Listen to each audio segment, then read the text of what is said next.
ایک بات آپ سے یہ بھی ذکر کرنی ہے، موجودہ وقت کے فتنوں کی بات چل رہی ہے نا، ایک بات آپ سے یہ ذکر کرنا ہے، میرے پاس جو کچھ پوائنٹ نوٹ ہیں ان میں سے ایک پوائنٹ یہ بھی ہے کہ کبھی کبھی ہم میڈیا کے ایسے دیوانے ہو جاتے ہیں، صرف پاپولیرٹی، صرف یعنی پبلسٹی اور شہرت کی بنیاد پر ہم کسی کو بھی سننا شروع کر دیتے ہیں۔ ہم اہل حدیث نام لے کر کے جو آتے ہیں اور اہل حدیث ہوتے ہیں نہیں ہوتے ہیں ان کو تو سنتے ہی ہیں، لیکن ایسے لوگوں کو بھی سنتے ہیں جن کے بارے میں معلوم ہے کہ وہ اہل حدیث نہیں۔ بات سمجھ میں آگئی کہ نہیں آگئی؟ جی ہاں، مفتیوں کو سنتے ہیں کہ نہیں سنتے؟ ہاں، بعض مفتیوں نے ایسا ماحول بنا رکھا ہے کہ ان کے فالوور ہر طرح کے لوگ رہیں، ایسی گفتگو، ایسا انداز، کبھی آپ کے خلاف بولا تو کبھی آپ کی تائید میں بول دیا، کبھی میرے خلاف بولا تو کبھی میری تائید میں بول دیا، کبھی اپوزیشن میں چلے گئے تو کبھی موافقت میں چلے گئے، تاکہ سب کو اپنے سے جوڑے رکھیں۔ آپ کو نہ لگے کہ ہمارے خلاف بولا ہے، پھر آپ سوچیں کہ نہیں ہمارے خلاف تو بولا تھا لیکن ہمارے سپورٹ میں بھی بولا ہے۔ بات سمجھ میں آگئی کہ نہیں آگئی؟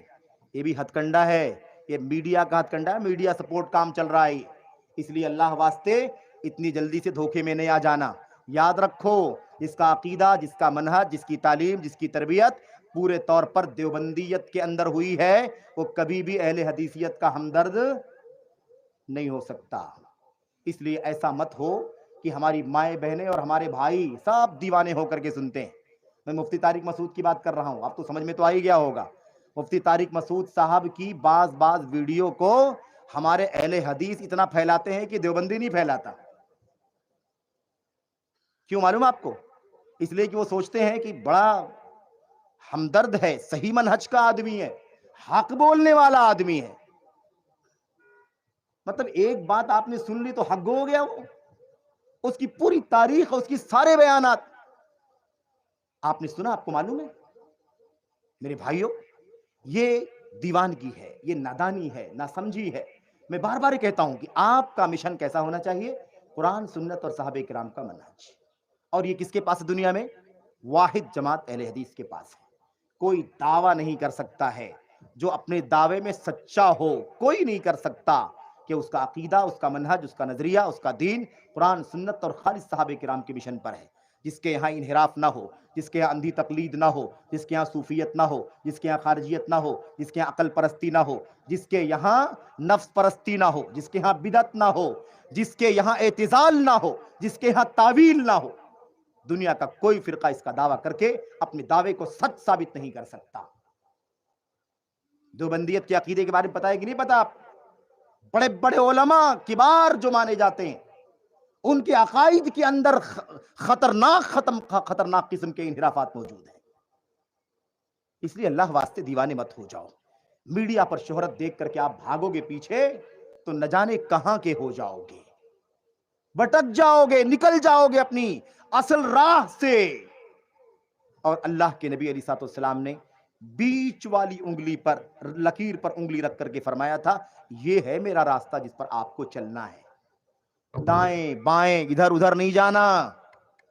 جاؤ گے فَتَفَرَّقَ بِكُمْ عَنْ سَبِيلِهِ، تو وہ دائیں بائیں کے راستے آپ کو بیچ والے راستے سے بھٹکا دیں گے۔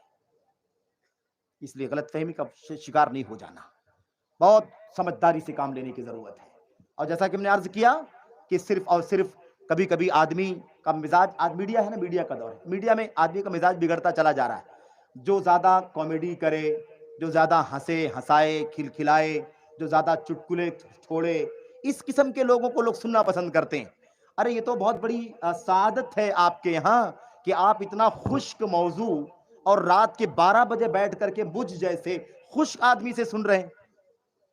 بڑی بات ہے، اللہ کی حمد کرو، اللہ کا شکر ادا کرو کہ اللہ نے آپ کو توفیق عطا فرمائی ہے۔ دنیا سو رہی ہے، دنیا کیا کیا کام میں، کس کام میں مشغول ہے، آپ کو نہیں معلوم ہے۔ یہ سعادت ہے آپ کے لیے کہ اللہ تعالیٰ کے سچے دین کو اور سچے دین سے منحرف لوگوں کی حقیقت کو آپ سننے کے لیے رات کے 12 بجے بیٹھے ہوئے ہیں، اور اس ٹھنڈ رات میں بیٹھے ہوئے ہیں اور سن رہے ہیں، اور 2 گھنٹے کا عرصہ وقت گزر چکا، میں سمجھ رہا ہوں۔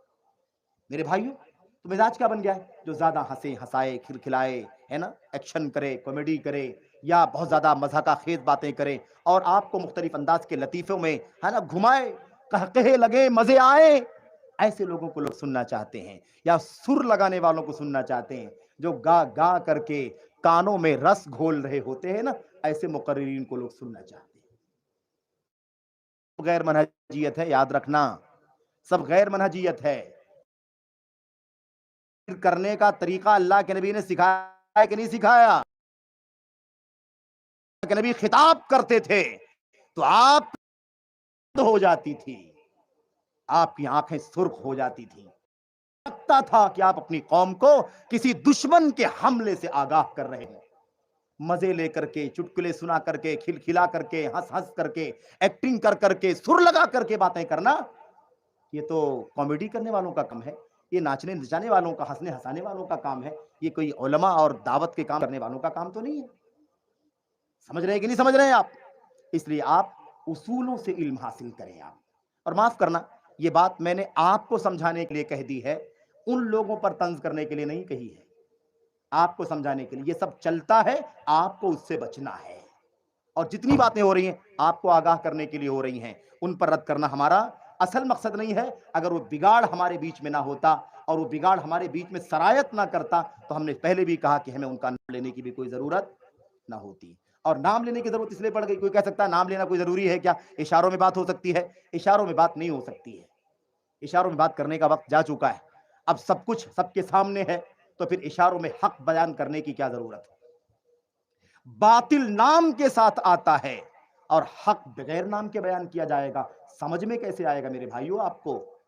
اس لیے یہ فلسفہ غلط ہے۔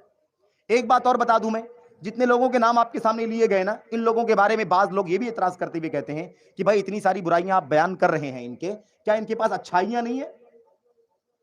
حسن بننا کے پاس، مولانا مودودی کے پاس، سید قطب کے پاس، اور فلاں کے پاس، فلاں کے پاس، فلاں کے پاس، اور اسرار کے، ان لوگوں کے پاس کیا اچھائیاں نہیں ہیں؟ اتنی ساری اچھائیاں ہیں، آپ ان کی اچھائیوں کا ذکر نہیں کرتے، ان کی دو چار برائیوں کا ذکر کرتے ہیں۔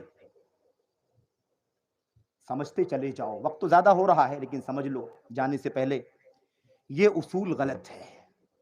یہ اصول کیا ہے؟ غلط اصول ہے۔ ہم سلفی ہیں، اہل حدیث ہیں کہ نہیں؟ ہم کسی بھی چیز میں کیا ڈھونڈتے ہیں؟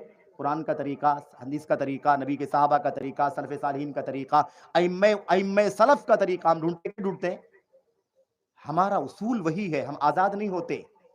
ہم جس کا عقیدہ بگڑا ہوا ہے، سن لو اچھی سے، اچھی طرح سن لو، جس کا عقیدہ بگڑا ہوا ہے، جس کا منہج بگڑا ہوا ہے، یعنی جو نبی اور صحابہ کرام کے راستے پر نہیں ہے، الگ نظریے کا ہے، ایسے لوگوں کی اچھائیاں بیان کرنا غلط سمجھتے ہیں۔ عملی کوتاہی کس کے اندر ہو، عملی گناہ کا کام ہو، کوئی مسئلہ نہیں ہے۔ ایک آدمی کا عقیدہ بگڑا ہوا ہے، ایک آدمی کا منہج بگڑا ہوا ہے، فاسد عقیدے والا، فاسد منہج والا، اس کی اچھائیوں کو نہیں بیان کیا جائے گا۔ اس کی اچھائیوں کو بیان کرنے کا معنی کیا ہے؟ موازنہ کرنا، موازنہ، کمپیئر کرنا۔ یہاں پر کمپیئر نہیں ہے۔ جہاں عقیدے کا منہج کا بگاڑ آ جائے، وہاں اس کی اچھائیوں سے اس عقیدے منہج کے بگاڑ کو کمپیئر نہیں کیا جائے گا، موازنہ نہیں کیا جائے گا۔ یہ سلف کا طریقہ نہیں تھا، سلف کا طریقہ نہیں تھا۔ سلف کا طریقہ یہ تھا کہ آپ ان کے عقیدے کے بگاڑ کو، اس کے منہج کے بگاڑ کو بتا دیا کرتے تھے، اس کی 1000 اچھائیاں ہوتی تھی، اس کا تذکرہ نہیں کیا کرتے تھے۔ سرے دس ایک مثال دے دوں ورنہ بات ناقص رہ جائے گی۔ حارث محاسبی کا نام سنا ہوگا۔